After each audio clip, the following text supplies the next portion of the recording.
Okay, we're gonna put something to rest today. Everyone has their own taste in things. Some people like pizza more than pasta. Some people like milk chocolate. Others like dark chocolate. Of course, nobody likes white chocolate, so we don't count it.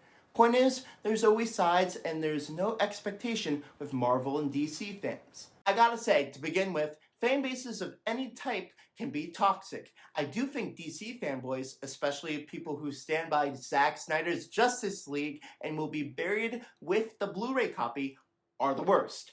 Don't get me wrong, I'm a bigger fan of Marvel, but I love selected DC movies and shows just as much, if not more, like the Suicide Squad, Peacemaker, Joker, The Dark Knight, for example, I think are better than many MCU movies and shows. I gotta say, in my opinion, Zack Snyder's Justice League is too long and I think is just fine. So I know I'm going to probably be violently verbally harassed by some Snyder fans now, but I should remind you, there is no objectively best movie of all time. It's all subjective, so please, stop saying it's the best damn superhero movie of all time. Wait, as a bigger Marvel fan, I could still admit where many of the MCU movies fall. Like, many of them feel like carbon copies with different coats of paint. You just switch some plot points and characters and boom, got a Marvel movie. Of course, not all Marvel movies are formulaic. Like, Infinity War had a very different structure and the heroes lose. That was a very different movie, but ask a Snyder fan, they will say it sucks and that the Snyder Cut is on a god level. But I'm sorry, it's 4 hours. It's too long for a movie. Like, in a movie, it's divided into multiple parts. I think it honestly would have been better as a limited series. Then I would have probably liked it a bit more. I'm really gonna get death darts for saying that now, am I? I do think Marvel fans are a bit better, a bit less toxic, I think, than DC fans. But that's not to say they are not bad too. But they can at least admit the first two Thor movies kinda suck. Meaning they really suck. But I am in the rare opinion that the second movie is better than the first.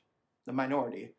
But as I was saying, I just think Marvel movies are way more formulaic and take fewer risks than DC movies. There, I said it, don't at me. The MCU is having that problem the more movies and TV shows that come out.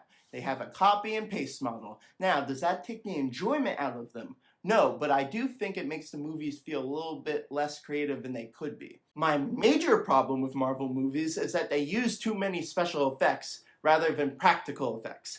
Come on, the damn Mouse House owns Marvel. They can do whatever the fuck they want. Come on, do some Michael Bay shit, Marvel.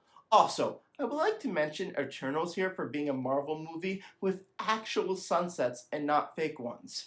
Yeah, how hard is it to shoot a sunset?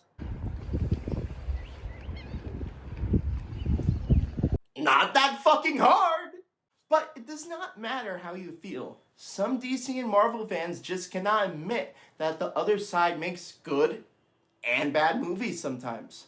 Then, there are people like me that can enjoy a movie when it's a good movie. Like, can we all agree Suicide Squad is a bad movie and Black Panther is a good movie? That should be in stone. Each company makes great movies and we should all be able to appreciate it no matter what side of the fan aisle you are on. But no, you gotta stay on Twitter, Discord, and Reddit and start wars while stuffing your face with cheese balls in your Uncle Carl's basement, who, in fact, forgot you were living there for the past 2 months. Hey, I would forget you were living there too if you just had Postmates delivered to the basement door and just took bong hits outside of it at night. But at least you schooled many 12-year-olds on why Iron Man sucks. Good job, dude. And this has been The Culturalist. I'm James Blinken, and thanks for watching.